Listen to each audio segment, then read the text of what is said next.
Fala pessoal, sou o Canarinho na área, estamos de volta. Mais um dia aqui super legal para falar da seleção brasileira. E hoje, assim, a gente teve muito tempo aqui nos bastidores conversando, porque o episódio tá show de bola, hein, galera? Fala JP, fala Biel, estão animados aí para hoje? Fala, João. Sim, tudo bem, Biel? Tamo junto mais uma vez aqui, animado para trocar essa ideia aqui sobre a seleção, acho que reviver grandes momentos, né? Grandes times que a gente teve aí ao longo dos anos aí em Copa do Mundo. Boa.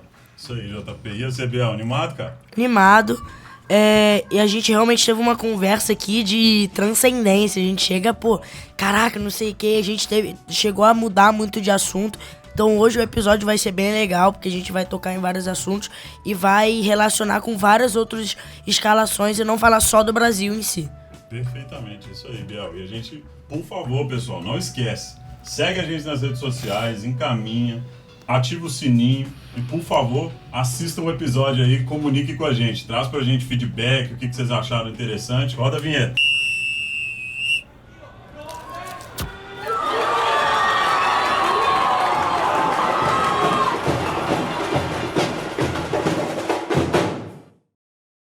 Estamos de volta.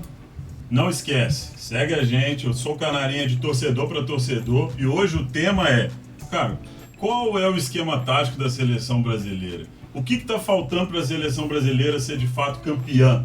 Qual é o esquema tático que a gente tem que buscar? Qual é a essência da seleção brasileira? Então, pessoal, vocês imaginem o tempo que a gente ficou falando aqui e conversando.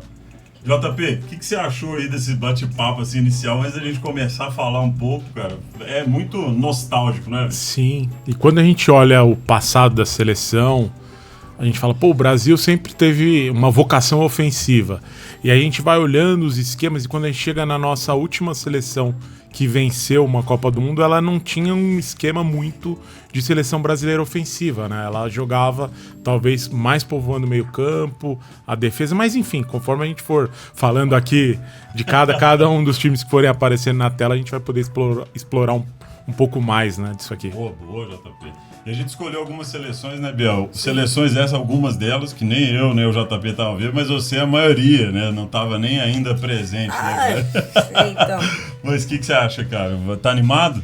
Tô animado e daí a gente vai falar bastante sobre as escalações em si e analisar e a gente vai deixar sempre uma pergunta em destaque. Qual o jeito do Brasil jogar? Afinal, a gente sempre se pergunta, o Brasil não tá jogando Perdeu do jeito que o Brasil tem que jogar, a essência do Brasil. Mas, afinal, qual é a essência do Brasil? A gente não sabe. E daí a gente vai discutir hoje. Olhando para várias escalações, na linha do tempo. A gente vai fazer uma ordem cronológica invertida. A gente vai começar agora, os tempos atuais, e vai indo para trás. Então a gente vai analisar como a essência brasileira foi sendo perdida com o tempo, mas que eu acho que foi sendo mudada. Né? Lembrando que nós não somos aqui analistas formados, nós estamos falando como torcedores. Qual a impressão como torcida que você de casa também pode interagir com a gente, vai falando aqui, não concordo, e aonde que a gente faz sentido. E antes da gente entrar nos detalhamentos aqui de cada seleção, a gente estava aqui nos bastidores conversando, uma provocação do Robert, o Rafa, a gente batendo um papo aqui muito legal aqui, inclusive, e uma das coisas discutidas foi, será que a seleção brasileira, ela sempre tem a essência só de atacar e em nenhum momento ela pensa assim, vamos segurar o jogo, qual é o item importante, como é que a gente, será que a gente tem que cadenciar um pouco? Porque a essência do Brasil é sempre atacar? O que a gente acha disso? Fala aí, Biel. Sim, o Brasil já perdeu uma oportunidade de Copa que dava pra chegar na final, pelo menos, não digo pra ganhar, mas dava pra chegar na final, que foi a última. A última Copa, se o Brasil tivesse cadenciado mais o jogo, tivesse segurado mais, falasse, vamos parar de atacar, a gente tá ganhando de 1-0. Faltam 4 minutos. A seleção brasileira não chega numa semifinal há 8 anos. Vamos segurar o jogo. E daí continuou com essa ideia de atacar, vamos atacar. E foi lá, tomou um gol, foi pros pênaltis e perdeu. Então acabou perdendo uma oportunidade gigante de passar com o Neymar sendo herói. Ganharia uma moral gigante, carregou o Brasil, fez o gol, sei o que. E foi lá e perdeu por um ataque bobo a mais, porque queria ir pra cima e queria ir.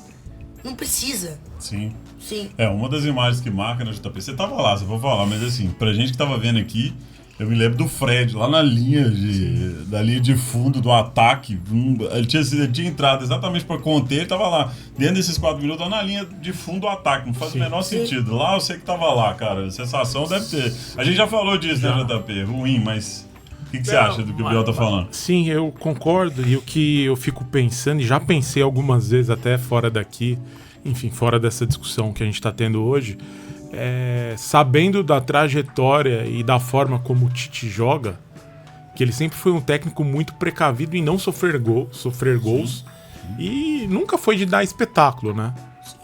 Poucos times que o Tite pôs a mão. No Flamengo, não toma gol. E assim, ele ali, cara, não dá pra entender se foi o jogador que não executou, que foi ensaiado, que foi pedido pra ele, ou se o treinador deixou, assim, meio que liberado, né? Sim. Não precisa nem falar, JP. Pelo jeito que ele sai do jogo. Exato. No final, virando as costas ali. Assim, dá a entender que Sim. Foi uma... Inclusive incomodou todo mundo que estava assistindo. Exatamente. E assim, o Tite, ele é um cara que, no histórico dele, ele sempre teve empatite, né? Que a galera falava, empata demais, é um cara que joga por uma bola, então ele não quer perder, mas ele também não tem fome de ganhar. Talvez até por isso que contrasta com o que a gente acha que pode ser a vocação, a essência do futebol brasileiro. Ele inventou até um termo, né? Taticabilidade, né? Esse aí era um negócio que ele usava ali, muito bom. Manda aí, Biel, fala aí. Sim. E não precisa nem deixar explícito, falar, não, tem que fazer isso, aquilo. Pensa. Você tá numa quartas de final de Copa do Mundo, numa prorrogação, faltando uns 6 minutos pra acabar, porque ele entrou antes desses 4, faltando 6 minutos pra acabar. Você tá saindo um volante com cartão amarelo e você tá entrando no lugar dele. Você também é um volante. Então, tá deixando muito explícito que o treinador tá querendo tirar um cara com amarelo para te colocar pra caso tenha um lance, mata a jogada. Você ganha amarelo e tá bom, segura o jogo. Mas não, cara, não sei quem tem quartos de final da Copa do Mundo, vai pra cima, vai pra cima, vai pra cima. Não dá nem pra crucificar isso, viu, Biel? Eu te entendo perfeitamente, mas eu acho que assim, é o que a gente espera, que o óbvio tenha sido dito pro jogador. Porque se a gente imagina, e é por isso que eu acho que assim, aquela cena dele virando as costas é exatamente pro cara não ter executado. Assim espero. Ele não falou disso, ninguém nunca falou, e nunca ninguém vai falar assim, a culpa é do fulano ou do ciclano. No Brasil não perdeu a Copa pelo Fred, pelo A, pelo B. Perdeu porque foi inocente. Assim, acho que foi inocente pra caramba. Depois de somar um gol daquele, tinha que ter uma linha de 11 defendendo. Falou assim, cara, vamos segurar esse jogo aqui. Tinha que botar 5 pendurados no travessão. Era um negócio que tinha que falar assim, cara, pode vir todo mundo, vamos todo mundo marcar. Até o Neymar tinha que marcar, se bobeasse. Não, e já houve muita injustiça histórica também quando você coloca na conta de alguém, de algum jogador. Felipe Melo, mas a gente voltar muito no tempo, né? O Barbosa, né? Barbosa. Que ele, o cara sofreu mais de 50 anos. Coitado, né? Coitado. Exatamente. Tinha torcedor da época que via o Barbosa e criticava o Barbosa, né? E assim, é uma coisa assim, inexplicável. E assim, não existe isso, né, gente? Existe falha, mas ninguém entra no jogo. A gente no mundo corporativo fala, ninguém acorda todo dia e fala assim, cara, eu vou ferrar a empresa que eu tô trabalhando. Então, o cara tem certeza que ele não foi com essa intenção. Mas tem que ter cuidado, obviamente. Aí, o DJ, bota pra gente aí, por favor, coloca na tela aí, que a gente tá exatamente aqui, nesse momento, mostrando o time de 2022, né? 2022, que foi com essa formação aqui. A gente, inclusive, estava debatendo aqui qual era a formação, se era um 4-2-3-1, se era um 4-4-2, mas no fim das contas o time de 2022 base não foi o primeiro jogo, porque no primeiro jogo a gente ainda tinha ali o Alexandre na esquerda e o Danilo na direita. O Alexandre machucou os dois primeiros jogos assim, então o Danilo ele jogava na direita. Então, pegamos uma imagem aqui. Esse é o time das quartas de final. Exatamente. Estamos pegando aqui o time das quartas de final, que é o último, infelizmente, o último jogo da Copa de 2022 pra gente. Último jogo de Copa do Brasil. Sim. Verdade, porque não tem a próxima Copa ainda. Muito bom, muito bem lembrado, Biel. Faltam 2 anos. Faltam 2 anos ainda, falta isso. Mas vamos lá. Nessa linha, o que a gente pensa assim, falando de essência, nossa pergunta do episódio, de novo, hein, gente? Comenta aí pra gente. A pergunta é, cara, cadê a essência do futebol brasileiro? Qual que é a essência do futebol? Esse time, ele fazia a essência do futebol que a gente acha que precisa o Brasil jogar? Nos papos dos bastidores, agora eu tô reparando uma coisa. Que esse time do Brasil tem a formação parecida com de times anteriores. Porque ele bota os dois meio-campistas, o Casemiro e o Paquetá, como se fosse o Casemiro o volante, o Paquetá o meio-campo central, né, o segundo volante, o Rafinha e o Vinícius Júnior como os pontas de lança ali, os pontas que sobem, só que eles não estão nem como pontas de lança, que eles trocam.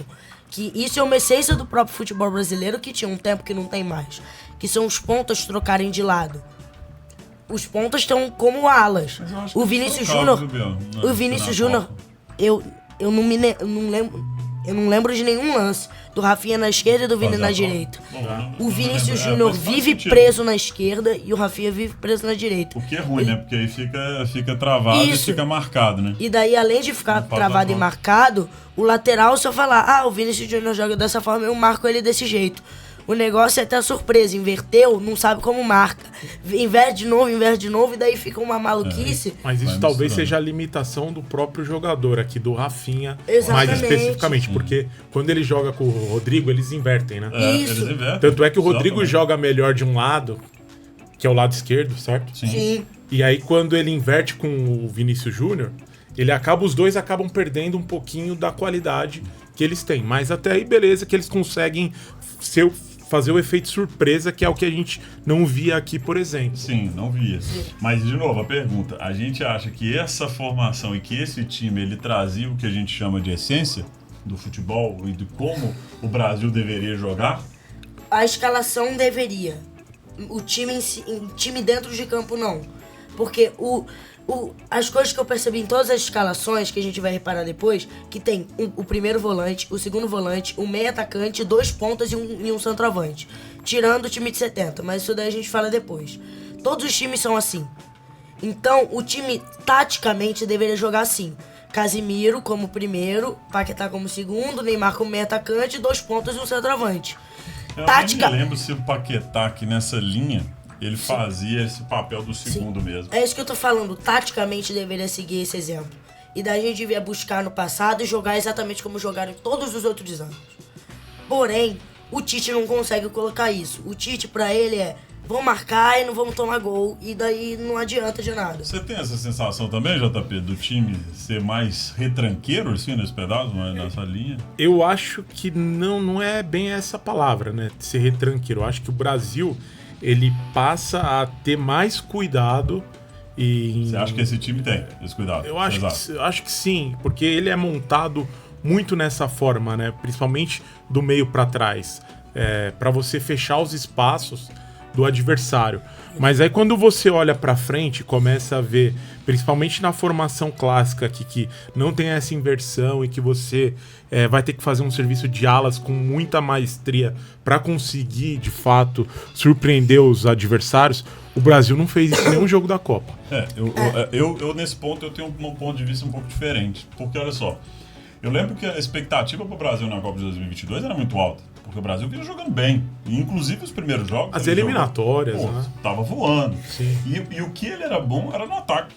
Na minha cabeça, assim, o Brasil ele era muito bom no papel de ataque, assim, muito forte. O Tite, ele automaticamente fazia, a gente tinha uma segurança atrás, obviamente. Quantos gols o Brasil tomou nas eliminatórias? Exatamente. Quantos gols tomou? Deve ter tomado pouquíssimos gols, não tem esse dado aqui agora, mas se a gente olhar na estrutura, e quantos gols o Brasil fez? O Brasil fez gol pra caramba na Copa do Mundo. Gabriel Jesus era artilheiro das eliminatórias. Copa do Mundo, o cara não faz gol. Então, assim, o time do Brasil, quando começou a Copa do Mundo, eu me lembro, assim, pelo menos a minha expectativa, assim, eu olhava pro time e falava, pô, esse time tá jogando, tá voando. Esse time tava voando. Na minha sensação, eu falei, poxa, o time tá voando pra frente. Então eu tenho a sensação um pouco assim, eu acho que eu entendi o que vocês estão querendo dizer, mas pra mim a vocação desse time era muito mais de ter essa linha que segura, mas o ataque ele tinha que cumprir muito mais papel do que a defesa. Eu concordo plenamente com você. Mas o negócio é que o Tite formou esse time da Copa de um jeito diferente das eliminatórias. Que ele colocou a defesa muito mais compactada, muito mais junta, de um jeito que fecha espaço e não deixa passar. E daí, do meio pra frente, ficou muito espaçado. O Vinícius Júnior e o Rafinha ficavam muito longe um do outro. O Casemiro, o Paquetá, ficava todo mundo muito longe. Na verdade, o Casemiro e o Paquetá ficavam juntos. Mas eles juntos ficavam longe dos outros. Aí daí o Neymar toda hora tinha que vir, buscar a bola com eles e tentar jogar a bola sozinho pra frente. Mas não tem como. Entendeu? É um bom ponto de vista. Não tinha como. O time era muito espaçado. Acho que o time, se ele essa formação, por compactasse... exemplo, ela prejudicou o Brasil. Sim. Essa aqui. Eu acho que o Brasil, lateral direito, já que ele tinha levado... Se improvisou, né? Ele improvisou, cara. Eu acho que isso aqui impactou demais. Exatamente, mas ele improvisou um zagueiro de lateral direito. Ele não quis colocar um lateral direito como... Mas é um zagueiro que já atuava no passado, na base, como lateral. O problema foi que aqui a gente perdeu o Alexandre e depois o Alex Telles, né? Os dois, então você perdeu os dois. Jogadores. E aí você teve que improvisar. Fatalidade aqui, o Marquinhos já jogou de lateral esquerdo também. Sim, é uma coisa assim. Foi uma fatalidade que eu acho que o time... Se a gente olha essa fotografia, é injusta perante o time inicial. Sim. Porque o time inicial do Brasil, no primeiro jogo, o Brasil, ele jogou... Foi difícil porque a Copa do Mundo, a estreia da Copa do Mundo é sempre foda, né? É sempre complexo. E a gente tava jogando contra a Suíça, né? A estreia foi a Sérvia, desculpa. Eu sempre falo Suíça, mas é a Sérvia. Foi 2-0, mas foi um jogo pegado pra caramba. Foi um jogo que... Mas o Brasil tava jogando bem. O Richarlison achou uns 2 gols ali. Isso, fez o golaço, inclusive foi o gol mais bonito da Copa lá, eleito, né? Acho que ele ganhou o prêmio. Foi o do Neymar, né? O mais bonito foi o do Neymar, né? Ah, sim. É que o da eleição, foi. Pra mim também foi o do Neymar, mas eu tô falando assim, aquele gol da eleição lá, ele recebeu como prêmio do gol mais bonito. Mas nesse ponto, eu acho que essa seleção, assim, vou responder a pergunta que eu tava levantando aqui pra mim. Eu acho que essa seleção, ela tem médio o caminho que o Brasil deveria jogar, a essência, na minha cabeça. Qual é a essência? Essa resposta a gente ainda tá montando, né, gente? Qual é o estilo de jogo? A gente tá montando ele ainda, vamos conversando aqui. Você resumiu tudo que a gente falou aqui, que foi exatamente o que eu falei. O esquema é de essência do Brasil. Taticamente dentro de campo não é. É meio. É metade. O que você acha? Eu acho que daria certo. Cara, eu acho que assim, não falando de esquema e falando de jogadores, você pega o Vinícius Júnior, chegou na Copa do Mundo como o jogador mais decisivo de partidas do momento. Sim. Cara, o Neymar chegou bem, mas se contundiu durante a Copa. Foi. O Richarlison, ele não estava fazendo muitos gols. Na Copa, pela seleção, ele desencantou e fez os gols dele. Sim. E o Rafinha vinha bem também pela seleção. Então, assim, você pega... A gente tá falando de esquema, mas eu tô falando de jogadores. Sim. Só que se a gente juntar as duas coisas, cara, dava pra representar ali dentro do gramado o que a gente tá imaginando que é a essência do futebol brasileiro. E ainda a gente aposta muito para 2022 que se a gente não tivesse saído pra... Mas é tudo sim, né? Se a gente não tivesse saído, a chance... Futebol não existe sim, infelizmente. Né? Brasil e Argentina ia ser um jogaço de bola e seria uma semifinal incrível pra gente. É o famoso ditado, tipo, se minha mãe fosse homem, eu teria 2 pais. É uns negócio de si, que não tem como. Não dá pra falar muito, né? Então vamos lá. E vocês, o que vocês acharam aí da seleção de 2022? Fala pra gente, comenta aí e traz a opinião de vocês. A gente foi escolhendo algumas seleções por alguns motivos. Pô, a seleção que jogava diferente, a seleção que tinha um treinador diferente, um formato diferente. Então, na linha do tempo, de trás pra frente, a próxima seleção que a gente escolheu aqui foi de 2010. A de 2010 por alguns motivos. A gente achou que essa seleção, na nossa opinião, jogou bem a Copa do Mundo, também teve uma fatalidade ali no jogo ali contra a Holanda, mas que a gente entendia que ela podia ir pra frente. E aí, por isso, o próximo, a gente tá falando aqui de 2010. 2010 a gente tinha um time formado ali por 2 laterais, naquele momento, ainda suprindo a saída de Roberto Carlos e Cafu, então tava numa transição. O meio de campo ainda mesclando um pouco das Copas anteriores. Sim. E tinha o Robinho e o Kaká em grande fase ali. O Kaká já menos, né? Já estava no poder, mas estava jogando muita bola. E o Robinho voando alto aí naquele momento. O que vocês acham aí desse time? De novo, a pergunta. A essência da seleção, esse time, ele não tinha o formato de jogo aí, JP? Fala aí um pouco pra gente. Cara, esse time ele era muito rápido, né? Eu acho que assim, uma das características que eu me lembro bem era da velocidade do... O Kaká, eu vou até discordar de você um pouco, que ele ainda tava ali, acho que num momento... É que como ele tava no Real Madrid, ele já não era tão aproveitado, que foi uma fase no clube que ele sofreu um pouco. Mas ele ainda tava bem. Mas na seleção ele ainda jogou muito bem essa Copa, Copa, até né? brincou fazendo parede, né? Que ele jogou bola em 2024. Agora, se bobeasse, ele ainda seria titular em alguns times aí, né? Sim, Sério, sim. Não, tô falando... Kaká, você joga muita bola, cara. Sim, e de fato, né? Acho que o Robinho, até então, ali nessa Copa, acho que foi o grande auge da carreira dele, né? Claro, pela seleção, né? Não falando de clube, que acho que em clube foi no Santos em 2002, mas o ataque do Brasil funcionava muito bem. E até a gente conversando aqui com o Rafa e tal, ele falou, pô, agora na hora que ele falou eu não lembrava, é o Luiz Fabiano que era o atacante. Ele falou, pô, se fosse o Ronaldo, será que a gente teria mais sucesso na Copa? Eu acho que o problema não era o ataque. Talvez não. Exatamente, então assim... Não era, né? Mas a forma de jogar, acho que o Dunga encaixou muito bem essa seleção. Sim. E como você mesmo falou e o Biel já tinha adiantado, foi uma fatalidade a gente acabar sendo eliminado da forma que foi. Como foi, né? Perder da Holanda ali nas quartas de final. Aí eu acho que a gente teria muita dificuldade, você não vai lembrar, né, Biel? Mas assim, a gente teria muita dificuldade na final, né? Porque o time da Espanha tava voando muito, assim, era um time bem... Mas seria um bom jogo para pegar essa Mas seleção. muito provavelmente a Espanha sentiria o lado sim, de cinco títulos de um lado e eles debutando ali, né? Sim. Ela pegou uma Holanda que também não tinha nenhum título, então foi o último campeão inédito, né? O que você acha, Biel? Olhando para esse time aqui, principalmente aqui do meio para frente, falando aqui a essência do futebol brasileiro, o que você acha no geral? Falar do time em si, o time do meio pra frente é muito bom. É muito, muito bom.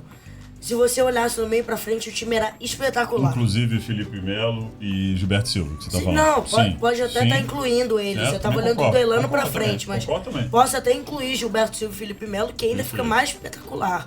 O Felipe Melo, nessa época, se eu não me engano, ele tava no futebol turco e tava jogando bem pra caraca, jogando muito bem. E daí, o que eu acho que tá fraco, que é fraco nessa seleção, são os laterais e o Juan. Não é que o Juan seja fraco, mas eu acho que a perda do Roque Júnior de uma Copa pra outra faz uma falta, entendeu? Porque o Lúcio e o Juan, o Lúcio e o Juan não tinham um entrosamento que tinha Roque Júnior e Lúcio. Não, mas o Juan ele já vem da Copa de 2006, ele já era titular. Desculpa, esqueci da Copa de 2006. E o Juan, cara, joga bola demais, bicho. Sim. Assim, acho que essa zaga aqui... Essa zaga jogou duas Copas juntas. Sim. E jogava muita bola. Não, eu confundi com 2006. Eu concordo que os laterais... Que é o problema até hoje, né? Os laterais, eu acho que depois da ausência de Cafu... Daqui pra frente. Exatamente. De Cafu e Roberto Carlos. Acho que aí foi o grande buraco da seleção brasileira. E o Michael tava jogando muita bola, se não me engano, nessa época aí já. Você não sei se era nessa. Sim, o reserva dele era o Daniel, né? Então, sim, quem seria o titular, Isso. Acabou ficando o Michael. Na verdade, a gente tinha muita coisa aqui nesse pedaço. Então, assim, pra mim, assim, o esquema... Aí, de novo, né, Biel? Assim, é visão. Eu discordo um pouco de você aqui nesse pedaço por causa disso, assim. Porque eu acho que o time do Brasil, se eu olhasse pra esse time aqui, camisa 9... Cara, quem que seria no lugar do Luiz Fabiano nessa época? Em 2000 poderia ter sido o Adriano, mas o Adriano... Mas ele estava naquele momento... Em 2009, depois que ele ganhou o título do Flamengo, ele parou um pouco de fazer, que seria o Adriano, ponto. É nesse ponto que eu queria chegar. Eu acho que o camisa 9 aqui da seleção brasileira seria o Adriano, tranquilamente, ponto. Isso aqui seria. Laterais. Eu nem me lembro dos laterais, as opções que a gente tinha ali. O reserva do Michel era o Gilberto. O Gilberto, né? O Gilberto, acho que inclusive ele virou titular nos jogos posteriores, se eu não me engano. Não tinha ninguém. Na direita tinha era o Daniel. Tinha o Daniel. Não, beleza, tem o reserva, mas o Michael, acho que o Michael é titular. Naquele momento, eu acho que o Michael tava mais. Tava jogando mais bola. Ele fazia muito gol. Ele fez o primeiro gol da Copa, né? Golaço, inclusive. Que todo mundo comparou até com o gol do Carlos Alberto. Contra a Coreia do Norte. É isso que eu tô falando. O Michael, nessa época, tava jogando muita bola. Campeão na Inter de Milão. Mas quando você olha pra zaga, aí nesse momento, assim, agora jogando pra zaga, essa zaga era a melhor disparada, assim, talvez, na Copa do Mundo. Assim, acho que, assim, naquele momento ali, era difícil você pegar e olhar. Se bem que tinha o Puyol. E Piquet. O Puyol, Piquet e Sérgio Ramos. Difícil ali também. Tinha baita zagueiro. Mas eu acho que seria comparável à Espanha. Então, assim, mas isso de novo, Biel, porque esse é um ponto que você nem conseguiu acompanhar nesse pedaço. Então, assim, por esse motivo que eu tô falando, assim, mais a divisão de ver jogar, né, JP? Que a gente viu muito esses caras jogando bola e ele jogava muita bola. Então, assim, não tem o que falar. E o Júlio César também estava muito bem. Assim, não tinha ninguém... Ele, o Michael Sim. e o Lúcio, né? Os três. E era isso, ainda tinha um time entrosado, né? Ainda tinha um time entrosado. Sim. Mas, de novo, agora pra gente passar e mudar pra próxima, esse time representa a essência do que a gente acha da seleção? Não. Não, né? Não. Também tô nessa linha também, que poderia representar, mas eu acho que não teve tanto. Acho que esse meio de campo era muito faltou. travado. Eu acho que essa Copa tem um erro, assim, na minha cabeça. Eu vou falar um pouco dela. Que aí eu acho que o Dunga, pra mim, pecou em não levar o Ganso e o Neymar. Sim. Eu acho que, assim, esses dois caras, se eles tivessem, é o que o JP fala muitas vezes, faltou a transição pro Neymar. A transição do bastão pro Neymar de protagonismo. O Neymar já chega em 2014, só o Neymar. O que aconteceu com o Kaká, né? O que aconteceu com o Kaká? Se ele chega aqui hoje, se esse time tem o Neymar e o Ganso, primeiro que eles estavam voando naquele momento. E eu acho que, assim, essa, pra mim, se eu falasse alguma coisa do Dunga que ele errou feio, foi exatamente nessa escolha de não levar os dois melhores jogadores do Brasil disparados no momento. Ele já reconheceu isso alguma vez? Ou... Nunca Eu vi. nunca vi nada também, né? Nunca vi. Quer dizer, não sei nem se ele vai reconhecer. Nem sei também, porque talvez ele discorde. Exato. Talvez ele discorde. E falando sobre a essência do futebol brasileiro, eu tô levando sempre um time em base, mas tá na minha cabeça, eu não quero falar ainda. Mas o meio de campo, eu acho que ele tá meio que travado.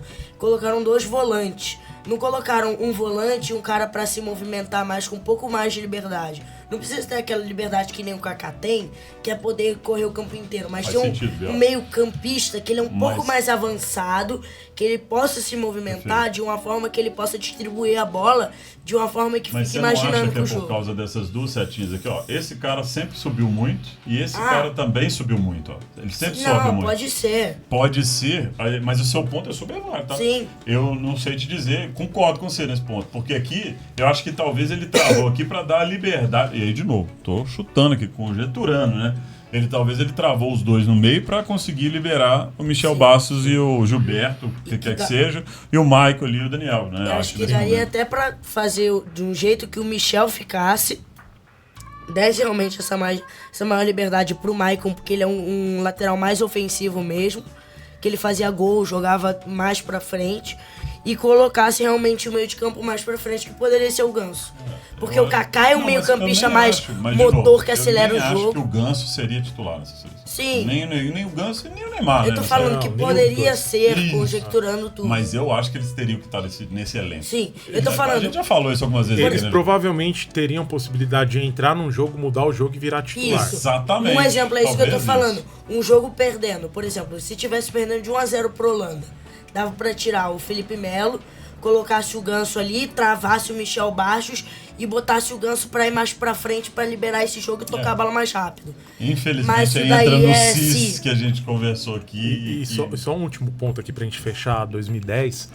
O reserva do Michel era o Gilberto, que foi o reserva do Roberto Carlos em 2006. Sim. Então, os reservas de 2006 era o Gilberto na esquerda e o Cicinho na direita. Maravilha. Baita Cicinho, baita laterais também. Cicinho é uma boa também entender. É que ele já estava em uma fase, ele estava na Roma, né? Ele já estava na Roma, já tinha saído do Real Madrid. Ele foi pro Real Madrid e logo depois da Copa. Ele estava na Copa 2006 no Real, né? Sim, verdade. E aí depois já estava. Boa. Mudaremos agora, mas comenta aí pra gente. O que vocês acharam da seleção de 2010? Faz sentido? Vocês sentiram falta aqui também do Robinho, do Neymar e do Ganso aqui? Vocês acham que ele também deveria estar? Fala pra gente um pouquinho, porque agora a gente vai mudar. Vamos lá pra seleção de 2006. O famoso quadrado mágico. Essa seleção, se a gente fosse falar da nossa geração, eu nasci em 81, não vi 82 tão perto. Seria a seleção com os maiores craques, assim, ao mesmo tempo, no mesmo time. A camisa é linda, como a gente já falou. Ficou no nosso top 3, se eu não me engano. Ficou. Não me lembro agora. Mas ficou no nosso top 3 e, além disso, era um timaço. Então, vamos lá. Essa seleção, JP e Biel, começando pelo Biel agora. Você acha que ela representa pra gente aí uma essência do futebol? Eu tô tentando analisar o time aqui, mas uma coisa que eu reparei, o quadrado mágico. Cadê o quarto vértice do quadrado mágico? Esses aqui, ó. Esses 4 aqui. É que ele tá faltando o Adriano. O Adriano. Né? porque o Adriano, ele... Mas o Adriano não era titular, né? No time.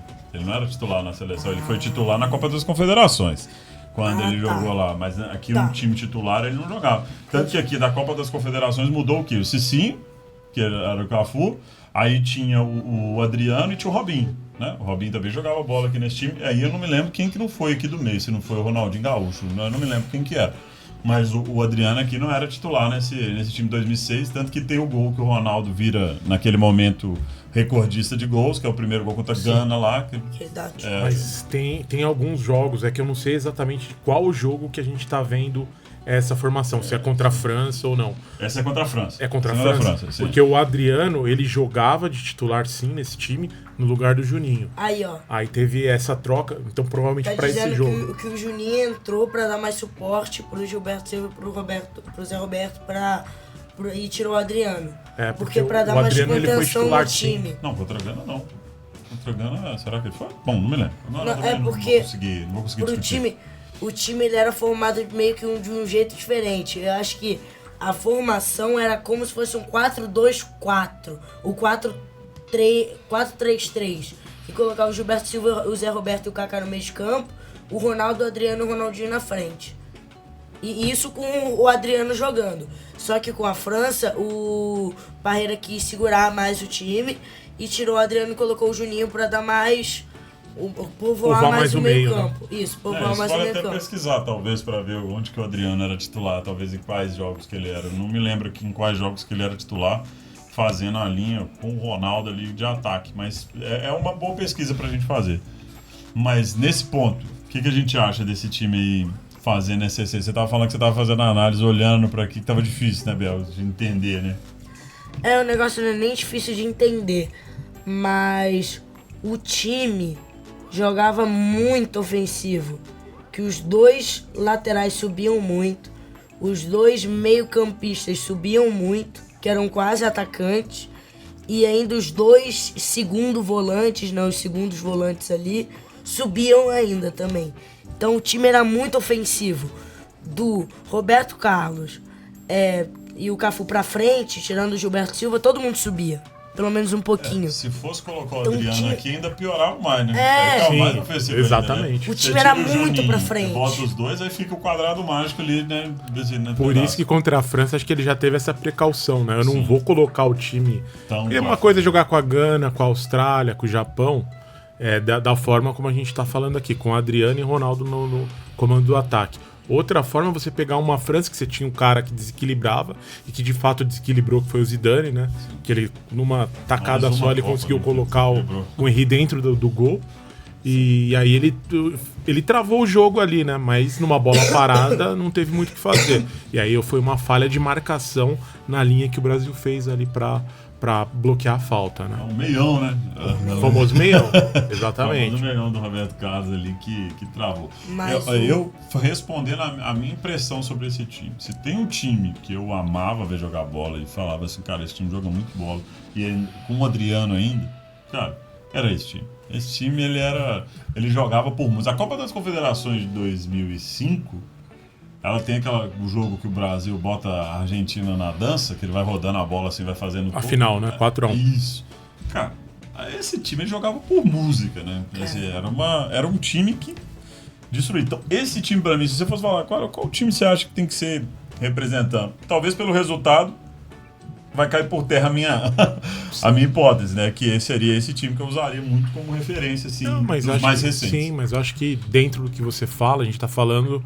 de um time, de uma análise que jogou há 20 anos atrás, que é 2005. Verdade. Mas com certeza eu acho que foi o último Brasil, né, que a gente olhou e falou, o time de 2013, que ganhou também a Copa das Confederações, também jogou demais, mas era diferente a forma de jogar e o talento de cada jogador. Agora você pega o de 2005 com 2006, cara, absurdo. É o que você tava falando, você lembrou bem, o quadrado mágico, né, Kaká, Ronaldo, Ronaldinho e Adriano. Cara, eram os melhores jogadores do momento no mundo, eram esses caras, não tinha o que falar, né? E eu acho bizarro como essa seleção era muito ofensiva, mas ao mesmo tempo era sólida defensivamente. Sim, até pelo potencial dos laterais, né? Sim, e mesmo tirando... Campo, né? Pô, o Zé Roberto jogava muita bola. Sim, tirou o Adriano, tirou um pouco da ofensividade do time. que colocou Mas o mesmo Juninho. assim é ofensivo pra Mas caramba. mesmo assim o time é muito ofensivo. Só que o time, mesmo sendo muito ofensivo, foi eliminado por uma fatalidade, foi um gol. Por causa de uma falha de... novo, a gente pega 2010 e 2006... De novo, a gente tá trabalhando com o CIS aqui, né? A gente mesmo tá falando e tá trabalhando com o CIS aqui o tempo inteiro, mas... Não sei se o Brasil passasse da França, era campeão. E 2010, pegaria Portugal, né, na exatamente, semifinal. Era um campeonato, assim, bom de ganhar. Pegava porque Portugal a Itália, o melhor da Copa foi o Cannavaro, né? Pra pensar, né? Então, assim... Nossa, o Ronaldo ia dar um baile no Cannavaro. Já deu várias vezes nos times. Foi uma final muito feia de assistir, né? Ela foi muito feia, foi uma final horrorosa. As coisas mais, assim, legais da final foi a cavadinha do Zidane e a cabeçada. De resto, foi muito... Materazzi. Muito sem graça. E você aí? Você gostava da seleção de 2006? Gostava do quadrado mágico? Gostava de ver esse time jogando bola, que jogava muito pra frente, era um time bem leve, assim, de assistir jogar bola? Fala pra gente aí também se você concorda. E aí a gente vai usar aqui agora uma seleção que foi campeã, né? De verdade, antes de mudar, só queria pontuar. Esse time no videogame devia ser uma sacanagem. Pelo amor de Deus. E aí a gente volta pro time campeão, o nosso último campeão, né? Sim. 2002. E aí eu volto a pergunta aqui pra mesa. JP agora começa. JP, esse time representa a essência do futebol aí brasileiro que a gente acha? Eu acho que não representa. Até pela forma como ele é postado, né? Você tá jogando ali com 3 zagueiros inicialmente. E aí, sendo que o Edmilson é o líbero. Historicamente, se você pegar as seleções de 58, 62, 70 e 94, a gente não jogava com 3 zagueiros, né? Mas assim... Nem dá pra saber se era 3 zagueiros de fato, né? Fala-se que é 3-4, 3-2. Exato, mas é que essa Copa aqui, se você olhar, são os mesmos 2 laterais, né? A gente tá falando de Cafu e Roberto Carlos. Se a gente voltar pra 98, também eram esses caras, né? Então, assim, a nossa geração... Se voltar pra 94, o Cafu ainda tava. Cafu tava como reserva do Jorginho, jogou a final, né? Sim. O Jorginho se machucou. Por isso que ele levou, com 15 minutos, ele nem jogou a final praticamente inteira, mas a prorrogação. Falando do Jorginho, muito carismático. Conheci ele, é bem legal. Jorginho. E aí, cara, assim, chama atenção isso, né? Mas aí quando você vai pro meio, você pega, por exemplo, o Gilberto Silva como cão de guarda ali, né? Aquele cara que vai segurar o BO como um todo. E o Kleberson, que até então era um cara desconhecido. E que fez ali uma... E que nem era o titular no início da Copa, né? O Biel tava exatamente. Aqui antes da gente começar, que o Juninho Paulista era o Juninho Paulista. Era muito louco, né? Mas continua aí, JP, te cortando. Não, e aí quando você pega todos esses caras pra trás e coloca uma barreira e olha o trio que sobrou, que é Gaúcho, Rivaldo e Ronaldo, aí quando você olha pra esses caras, esses caras sim têm a essência do futebol brasileiro, né? A forma como busca o ataque, como posicionamento, a mobilidade ali pra procurar o Rivaldo e o Ronaldo revezavam em gols, né? Então quem tá melhor posicionado é o cara que vai fazer o gol. Sim. Não tinha ali, eu quero ser o artilheiro, eu não quero que o Biel seja o artilheiro. Não, acho que era uma dupla que funcionava muito bem. E o Ronaldinho Gaúcho, acho que também ali a gente já falou de outros jogadores que tiveram auge na seleção. Muito novo ainda, mas o auge dele foi ali. Exatamente nessa Copa, né? Exatamente. E eu sempre imaginei essa seleção com 2 volantes. Como o Edmilson e Gilberto Silva. Eu nunca cheguei a cogitar que o Edmilson era um terceiro zagueiro. Porque mas assim, eu entendo o seu análise. Mas se você pensar que ele é líbero, ele vai fazer uma função ali meio que de volante junto. Porque eu já vi até o próprio Edmilson falando. Ele falando que jogou de volante, se eu não me engano, tá? E no São Paulo ele jogava de volante. Ele comentou que ele jogou de volante nessa Copa. Então, pra mim era Gilberto Silva e Edmilson como volante, o Kleberson como segundo volante, o Ronaldinho como o cara ali que fica no meio mais ofensivo, jogando bola pro Ronaldo e pro Rivaldo, e o Rivaldo como ponta, isso sim é um ponta de lança, que ele chegava pelos 2 lados pra chutar.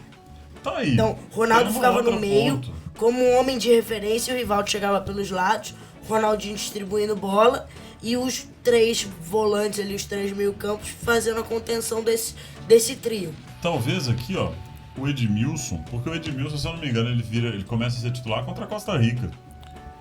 Ele eu não sei se era faz um golaço contra faz a um Costa Rica. golaço lá. Eu não me lembro, não sei se era não, voleio. Puxeta assim. E ele, talvez essa seleção aqui não seja a que começou mesmo jogando, nem com esse terceiro cara aqui. Acho que vale a gente depois pesquisar aqui e achar a primeira seleção. Assim, mas o time que jogou em si, que a gente viu, caraca, esse time joga bola, foi esse time. Tô na dúvida ainda de Edmilson nesse time, pô. Interessante. Não, Edmilson jogou nesse time. Não, mas assim, era muito louco, cara. Mas é ele fácil, assim. Acho começado, que mas ele era um mata-mata ele jogou. Isso, então. Acho que no mata-mata ele começou a jogar, se eu não me engano. No mata-mata foi esse time, isso eu tenho certeza. Bom, mas assim, pra nós é muito nostálgico, né, JP, assim, nesse pedaço, né? Se o Biel tá falando aqui também, tô vendo assim que ele também brilha os olhos aí nesse time, né? Você acha, Biel, que é o time que representa a nossa essência aí? Eu acho que ela é mais do que menos. Ela é mais ou menos, mas ela é mais pra mais do que pra menos. Entendeu? Sim. Sabe, ele pega a média motivo, e bota um pouco mais pra cima. Porque esse time é muito ofensivo, ele troca. Eu vi tanto vídeo desse time, porque como o de 2006 não foi campeão, não teve tanto vídeo, essas coisas. Cara, eu vi o vídeo desse time, esse time jogava tanta bola, cara. O Rivaldo jogava demais. Ele era um time muito efetivo, né, cara? Isso aí não tem como falar, né? Ele era... Porque assim, ele era um time, o Ronaldo... uma bola ou outra que o Ronaldinho achava pro Rivaldo, pro Ronaldo era gol. E daí era Nossa... E assim, só tinha craque nesse time. E ficou muita gente boa de fora. É isso que eu tô falando, né? Tipo assim, Djalminha, Alex, esse cara de fora. E se você pega o time, olha, o time Kaká é todo... Exato. O time todo é bom de bola. Você olha assim, tirando o Kleber, que ninguém conhecia tanto ali, que jogou bola na Copa, mas eu acho que ninguém muito conhecia o Kleber. Mas tirando esse cara, é todos os jogadores, assim, nível master, assim, de bola. Minha opinião aqui também, agregando aí com vocês. Eu não acho que esse time representa a essência do futebol brasileiro, mas eu concordo com o que você está falando. Ele é um time que dá alegria de ver, assim. Dá um time, não sei se é só pelo resultado, mas eu acho que ele tem uma... Como é que eu vou dizer? Ele tem um entrosamento diferente. Eu acho que é isso que o Filipão... E aí eu dou todo o mérito do Filipão, cara. Você é fera. Porque ele conseguiu botar esse time com um entrosamento animal. É isso que eu tava querendo. E acho que isso que foi... entendi, é mais ou menos isso que você estava querendo dizer, né? Que eu acho que essa que faz a diferença nesse time. Que se fosse falar assim, pô, igual 2006. 2006 tinha jogador pra caramba e não conseguiu ter esse entrosamento. Na Copa do Mundo. Ele conseguiu pegar bons jogadores, excelentes jogadores, e fazer o jogador virar time. Eu acho que um pouco da essência do Brasil, além do estilo de jogar, de não sei o que, é a alegria.